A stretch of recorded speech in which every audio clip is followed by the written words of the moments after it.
Hey everyone, it's Joe Zuccarello again, and thank you for tuning into another episode of the Hey Joe Pet Pro podcast. And I am, all topics are really great, but this one's a little nearer and dearer to my heart.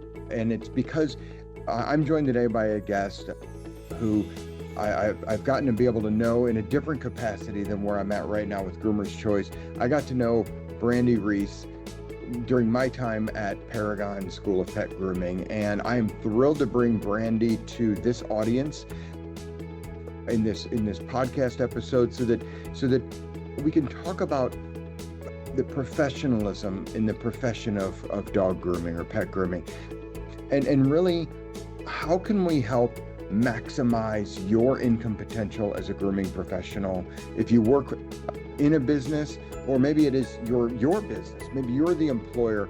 How do we maximize the business's income potential? And Brandy's here to talk a lot about how do we do that one dog at a time. Brandy, thank you for joining me.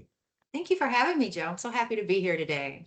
So Brandy, give us give us a quick introduction of you, your experience, and then what you do at Paragon. Okay, well, I am a certified master groomer. I have been grooming dogs for 31 years. I work as Paragon's account representative, where I work with employers and individuals, helping them get enrolled in Paragon. And I always tell people I'm still an active groomer. I still groom dogs on Saturday. I still have an active grooming clientele, keeping my skills sharp. But I work during the week with Paragon doing what I love. I'm still in the grooming industry though, literally 6 days a week, and I absolutely love our industry so much. Well, when you talk about keeping your skills sharp, I've often said you've got to keep your skills sharp, just like you keep your tools sharp, right? Because your skills are just as important as your tools or vice versa. So it was great that you use those words because I'm totally aligned with you. So I'll tell you, let's just hop right in, right? I've been invited to do presentations all over the world. And one of the presentations I do is about making more money, right? Income maximization. And it never fails. I ask the audiences all the time, how can you make more money? And two things come up. One is I have to groom more dogs a day, right? I have to groom more dogs. And yes, but to a point. And that's what we're going to unpack a little bit today about as well. And the other one is I have to raise prices, right? I have to charge more. But both of those things are incredibly difficult for most grooming professionals to do. So we're going to help navigate our grooming professional audience out there through this podcast. So let's hop right in. Let's start off with really first that mindset, right? That mindset that when I hear people talk about what they do as a profession, and this is not unlike many other professions, but I hear oftentimes, I'm just a dog groomer, right? I'm just a dog groomer. So, how do we take that mindset for a groomer who sees themselves as just a dog groomer and help them start kind of changing their mindset to maybe, even if they just start by introducing themselves differently as maybe a grooming professional or a professional groomer, is there a mindset shift that has to happen? Absolutely. And that mindset shift is going to be something that I think is going to kind of be at the core of what we're talking about today.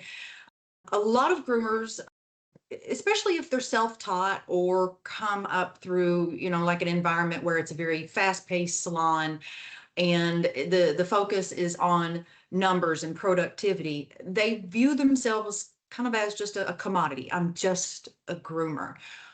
That shift that needs to happen is we need to start viewing ourselves as tradespeople. This is a skilled profession and we are professionals. How do we start to shift not only the public's perception of our profession, but our own internal? And for me, that is going to be continuing education. We have to continuously aim to do better and to know more and seek out ways to elevate and take ourselves and our levels, our skills to the next level, so that instead of seeing ourselves as I'm just a dog groomer, I'm a skilled professional. I have talent and I am creative and I have something special that not everyone has. Yeah, and I love that, and I love the word skilled, right? You said skilled profession, tradespeople, This is absolutely a trade. I've said it before. I'll say it again. This is not any different than a, a mechanic, an electrician, a doctor, a lawyer. Any of these positions that require a certain amount of training, certain amount of education, a certain amount of skill, certain amount of practice, right? So athletes, professional athletes, right? So for a groomer who's been doing sort of the same techniques for years, right? And wants to level up, because we're going to talk about what leveling up kind of means, right? As far as what does that do to the end product, right? A more premium groom, a dog that comes in more often and can charge higher price for all of those. But for a groomer who's been doing the same techniques year after year after year, what kind of education should they be looking for? And how important is it to them to keep learning even after maybe they've reached a certain skill? Well, the thing with grooming is you'll never know everything. I mean, like I say, I'm 31 years in, I'm a certified master groomer. There is so much still for me to learn. So always keep learning and keep trying to better yourself. The great thing about now versus when I did learn to groom so long ago, there are so many options now for continuing education. Joe, you and I see each other at these trade shows a lot. Most recently at Groomed in Atlanta. There's the Groom Expo in Hershey coming up in September. Attend a trade show, go to a seminar. If, I've owned my own brick and mortar salon and my own mobile grooming business, and I am the queen of overbooking myself and keeping my schedule tight. I often didn't have time to travel, but now you can take online courses. There are webinars. There is on demand videos and things that you can watch that you can get those higher skills without ever having to leave your house. So there's more things out there now. And then I also want to mention, a lot of times, particularly if you're in a larger city, there may be some certified master groomers and some groomers that compete. One great thing about our industry is we love to mentor. We love to help each other. Reach out to some of these competitors and the certified master groomers and just see if maybe they would take you under their wing and help elevate you and take you to the next level. Yeah, sometimes it's just, starting, it's that very first step, right? Don't worry about where you can go. It's how do you make that first step? How do you take that Right. first action? I will tell you that very first step, just like when you're a baby learning to walk, that very Mhm. first step is always going to be the hardest, right? You're not as a Mhm. baby thinking about marathons or sprints, or you're just thinking about that very first step. So I often say just go back to that, just take that one step. Brandy, what would you see, or what would you say is sort of the biggest mistake that you see professional groomers make when they try to take on more complex work, right? Without the right training. Maybe Mm, more complex breed, grooms or patterns, or without having the right training. Well, and you said it right there in your sentence, without the right training. I have seen groomers watch a YouTube video on like a continental on a poodle, and because they know the next day they've got a standard poodle coming into the shop with a lot of coat. I've watched this video. Now I'm going to try to execute it on this dog. And you may do fairly well, but chances are very good without having proper training. It's going to be a very frustrating, long process. You may not get the desired results. The pet owner may not be happy. And that can really shake your confidence. You may not want to extend yourself out there and try something new or different if that pet owner didn't have a good response to what you attempted. Mhm. So the big thing is to make sure you have the proper training. And honestly, for a lot of these higher level grooms, it all starts with excellent foundational basics, making sure that the coat is properly prepped and brushed out and dried properly. Mhm. And like with your AKC correct breed standard trims is knowing correct pattern placement, but all of that starts with the basics of knowing the dog's anatomy and where the bones are and the muscles and all of that. So it's seeking out more information and feeling confident in your skills before you go out there and just wing it Yeah. on a pet coming into the shop. Yeah. Well, and to your point, getting back to the right training, you know, grooming is an art, and I've often said there's 10 different ways to go to a well-groomed dog, right? As Right. long as you're Right. focused on safety for the pet, safety for the groomer, a quality output, you know, and really also focusing on efficiency, right? I mean, you could do Right. one dog a day really, really well, but you're gonna starve, right? Yeah, So there's you're this, not so going to there's make just money. that balance, right? Um, Right. but you know, these more complex coat types and such, when you talk about the right training,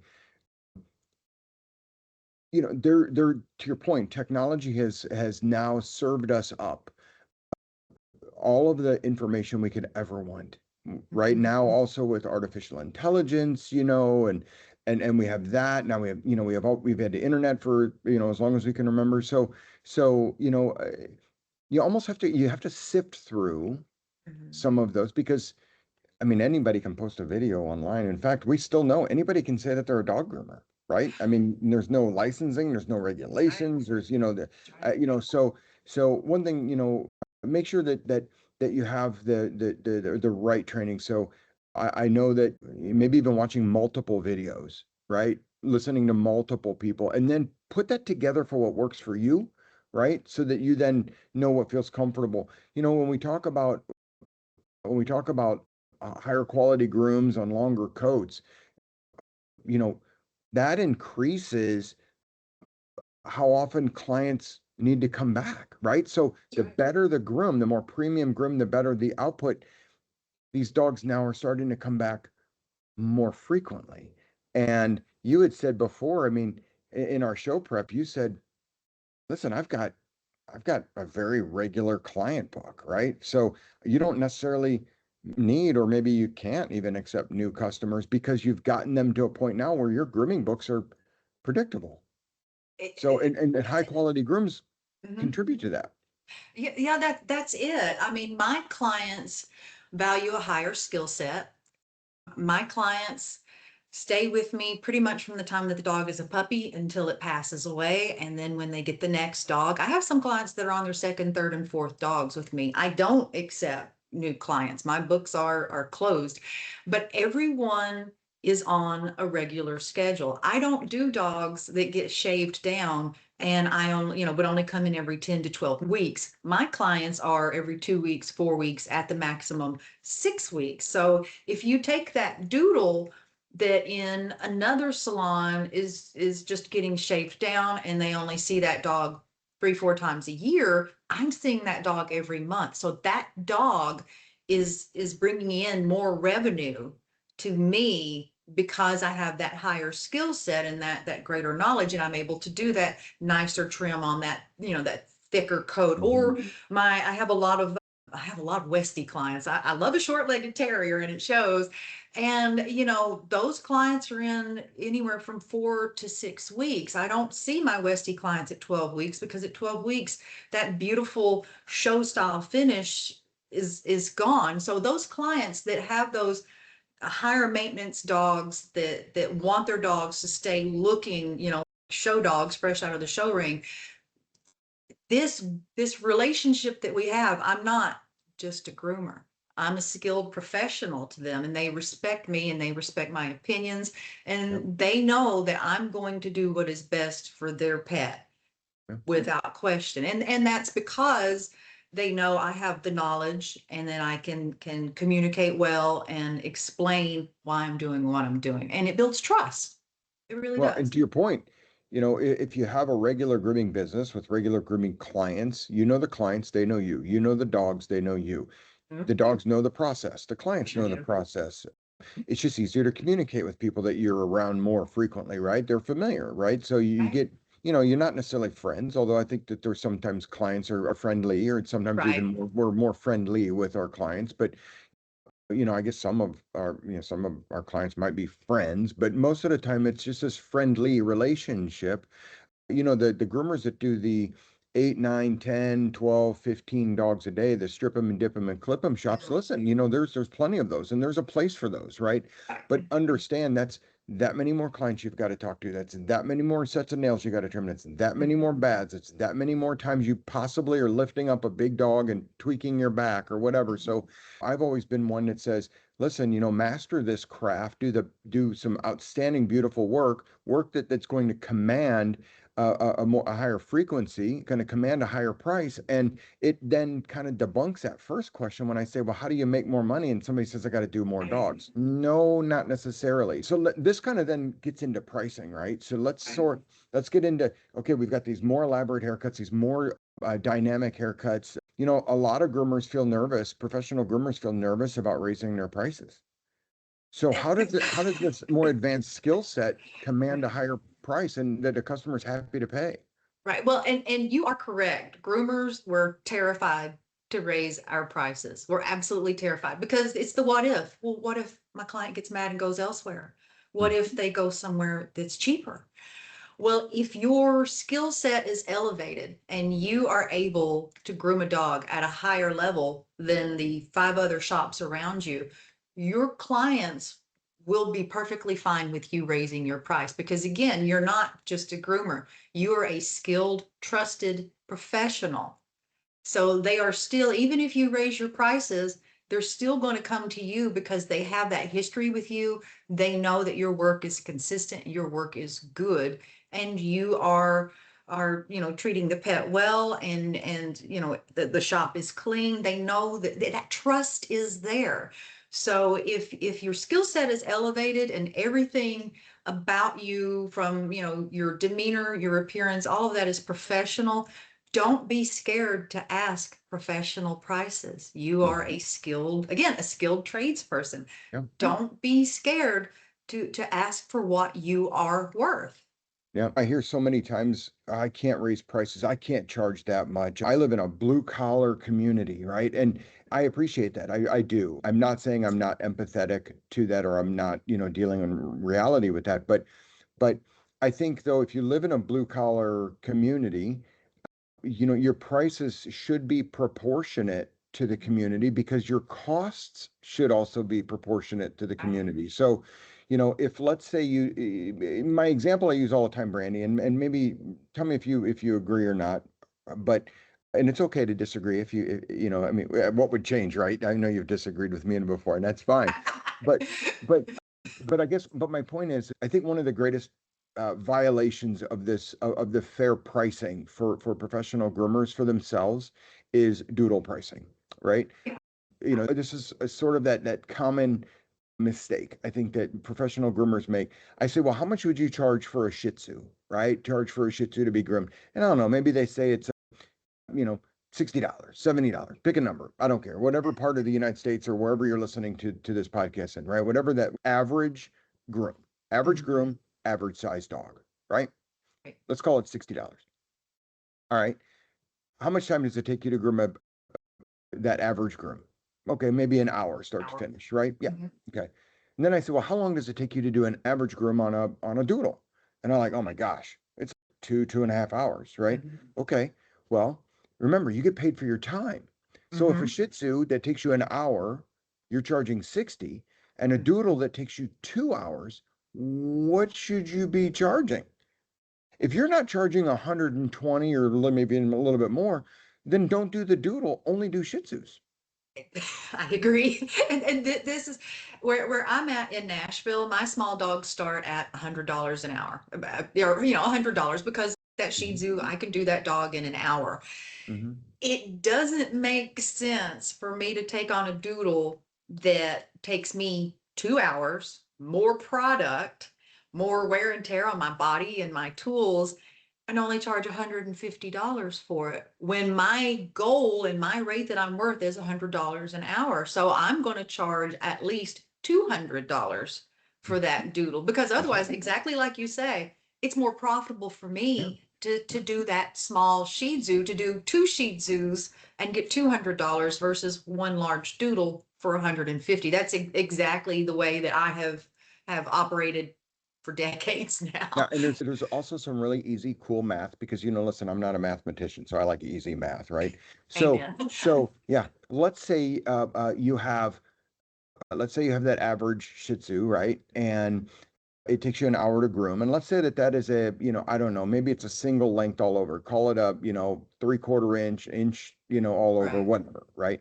It's not a shave down, right? right, But you could do that dog in 45 minutes and you'd have to charge a shave down rate, which is going to be less, right? You're going to be less.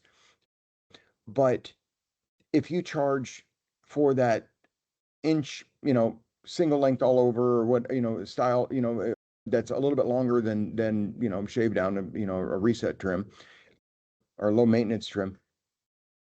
Let's say you charge 20% more. Well, then that means in that same hour or nearly that same hour, you're making 20% more. And that customer's coming in hmm probably at least 2 to 3 times more per year. that's right. So you're charging 20% more and they're coming in 2 or 3 times more per year. There's much more financial income reward for professional groomers to do less dogs, Right, using better skills, right. doing more elaborate haircuts, right? And not violating the doodle rule, which is, you have to charge for doodles what you would for your time. To your point, you've got it, you've got it nailed down on your hourly rate. We talked about having predictable grooming. So, what does a day look like from a stress level and overall business stability when you have predictable grooming schedules, predictable clientele? It's worth its weight in gold. Both from a financial aspect and just my mental well-being. I know what my day is going to be. I know the condition that those coats are going to be in. No surprise, ooh, matted dog that now I have to spend an extra hour dematting. I know that my clients are going to keep those appointments because I do stay booked out. And if we miss an appointment, we're not getting worked in next week because there is no time. So that predictability, I know the dogs, I know the coats, I know the dog's temperament, I know the owners. I'm also better able to predict my income because I know that I'm not going to have the no shows, and any disagreement about payment versus, let's say you're in a shop that's high volume, we're shaving down dogs, we only see these dogs every 12 weeks. I don't know these dogs. I don't know whether they're going to come in great shape or I'm going to have to spend an extra hour carefully, trimming them out of a full body cast of mats. Maybe the owner is difficult. Maybe that dog doesn't like its feet being handled. It eliminates all these unsure variables when I have that predictable clientele that values my skill set. And like I say, it's just, my days are manageable, my income is stable, and my mental health is so much better. It truly Yeah, is. My yeah. anxiety is down here versus up here. I've So, often said surprises should be reserved for birthdays and holidays, amen. right? And only Not, good not, ones. yeah, not in your day-to-day business. So the goal is it's like a game, right? How do we, and this is what I often recommend to people, and it's great to hear that you think the same way, and that is our goal is to be surprise killers, right? Our goal is to eliminate surprises because when we do that, we leave a certain amount of room for that new customer, that one new customer that you've added that might be a surprise, but it's not every customer. It's not every day. You're at that point, you're sort of, I guess, is it still a surprise if you're in control of surprises? Probably, but in this case, I think you all know where I'm going, right? Yeah, Let's yeah. try to control the degree of surprise, right, by doing that. So when we talk about advancing skills and we talk about customers that appreciate, professionalism in your skills and such, does formal certification or recognized credentials, does it actually matter to the customers, or do we just do a poor job of making sure our customers know that it should matter? Well, and the big thing to me with certifications and credentials, because we are as an industry unlicensed, we need credentials, we need certification, we need proof for the uneducated client that we do have knowledge and that we do understand, these things that we're doing day in and day out and the why. So clients don't really understand certifications. They don't. But when they come into your salon and you have your certificates on the wall and you're able to have a knowledgeable conversation, then that makes them more comfortable. And seeing those certifications on the wall and the conversation that you're having, it allows them to be more comfortable with your higher price. They Mhm. feel comfortable that you are a professional. Since we're not licensed, and I say this when I'm talking to people on the phone during the day about us not being licensed. Joe, you're not a dog groomer. You could grab a pair of kitchen shears and call yourself a groomer today, and no one could argue with you and tell you that you're not. Mhm. And the average grooming client might not know that you, forgive me, have no grooming skills. That's right. That's right. So that's where the credentials and the certifications are important to help your clients know that they are making the right choice in choosing you as their groomer, that you've done the work to make yourself the very best that you could be so that you can be there to serve them and their pets. It's interesting because I do believe that that's still a mistake that we in this industry that professional groomers overlook, and that is it's okay to brag about yourself, right? You don't have to be conceited. You don't have to be, there's a difference between being conceited and being confident, Right. right? Between being arrogant and being aware of what is important with your customers. I think sometimes professionals in our industry, we're so sometimes afraid to toot our own horn or to put it out there, because maybe we're an introvert. Maybe we don't, I can line 10 people up in this industry. I can line 10 professional groomers up and say, why did you start as a dog groomer? And they say, because I hate people, right? Um, Right, right, right. well, We prefer the dogs dog, over people. yeah, the dogs aren't bringing in their own credit card, right? So No, until no, that no, no. happens, You until gotta they deal until they drive themselves there and bring in their own credit card, we have to like people a little bit, we have to a little bit, right? a little bit. So I think this though is a big mistake that we don't hang those credentials on the wall. We don't hang those certificates on the wall. And I think it's leaving a door, Brandy. I think it's leaving a door open for somebody that does to get in front of your customer and make sure if they educate them. Listen, you could have all the credentials and certificates as anybody else does. But if you don't tell your customers and somebody else does, they may chase that. And we don't want that to happen. So hang those certificates up there. Even though you might have crazy great skills, hang the certificates up there. Show your work on the wall. Even okay, if you're out there and you don't have a certificate, you're like, listen, I'm a lights out groomer and I don't have a lick of paper behind my name, right?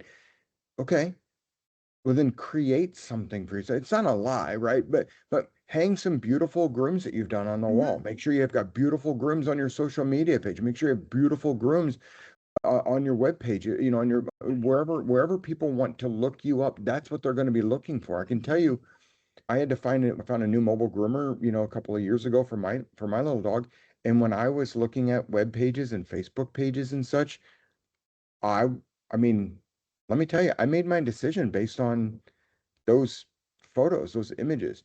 And Brandy, it's easy in every market to tell if your skills are subpar, if your skills are par, or your skills are above average by just looking at everybody else that you share your market with and seeing what pictures that they post.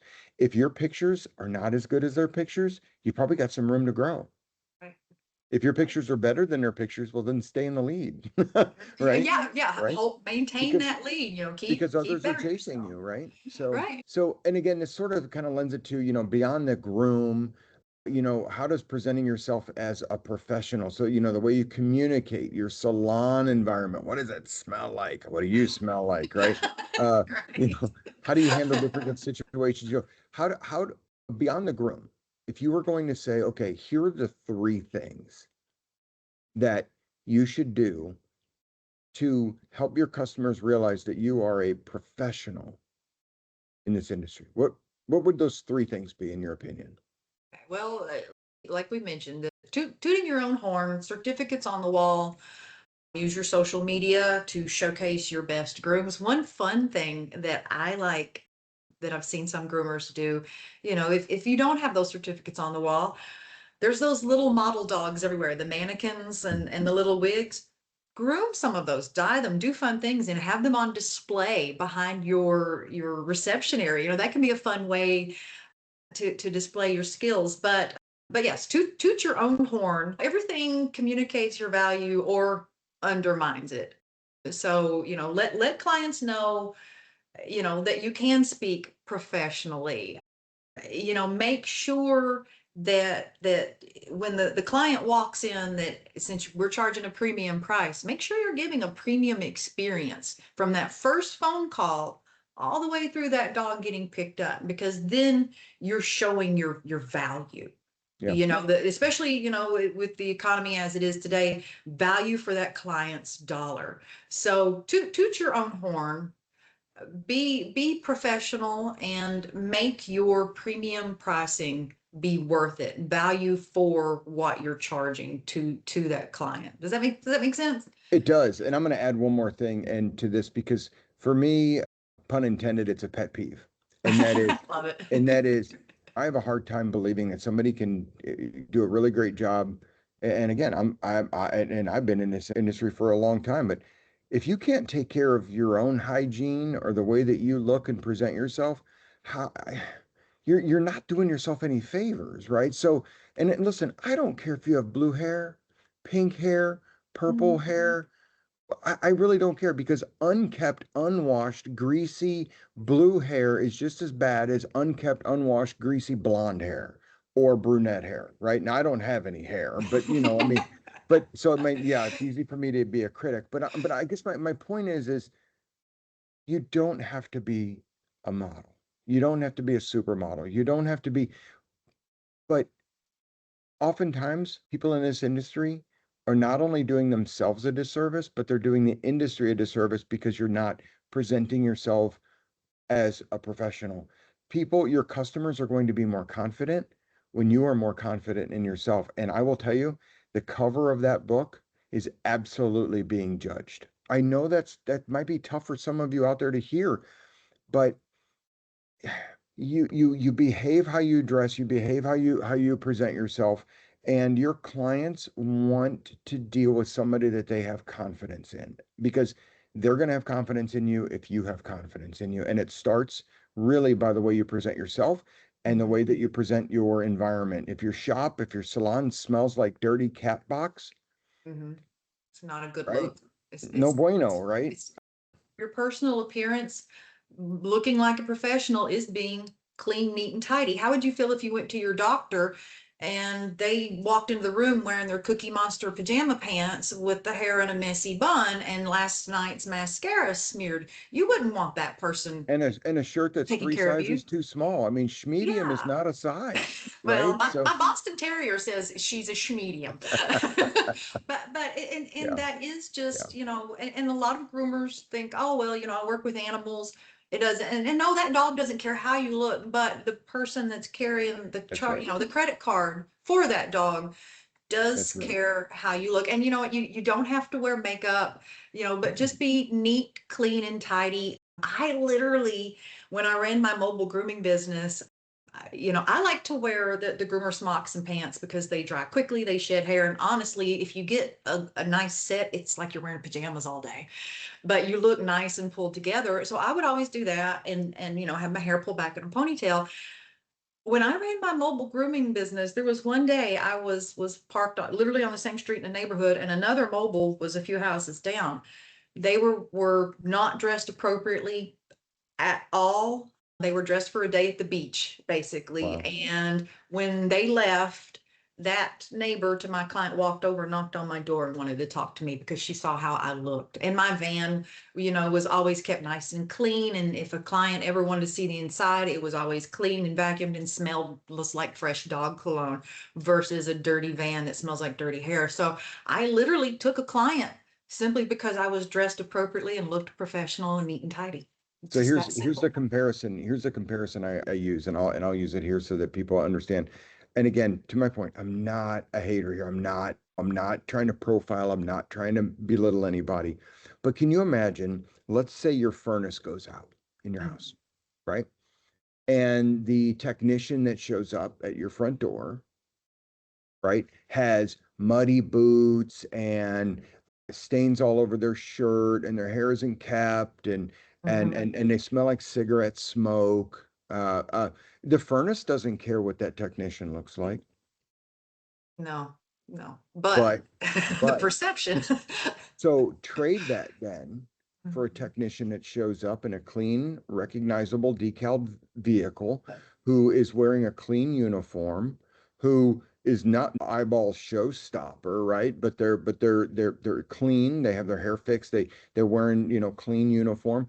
And the bonus is when they're going to go walking through my house, they pull out those little paper booties Booties, booties. and they put those on their feet. Hmm. That to me says I care about what I do. I care about my reputation, my look. But you know what? I think it says that they care about me. They care about my home. So by presenting ourselves well, I believe it says we care about you, the client, and your dog. Hmm. I agree. I hope that everybody out there has gotten a lot of helpful information. And again, how do all of these things stack up? They stack up by better skills, better presentation, better professionalism, more elaborate, better haircuts, higher prices, more income potential. And really, the point we're trying to make here, Brandy, and if you'll agree, the point we're trying to make is a higher degree of what our profession, how it's seen amongst the populace, how it's seen amongst our clientele base. Would you agree?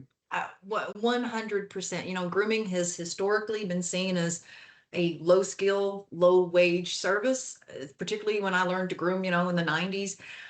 It is changing, and it changes one groomer at a time.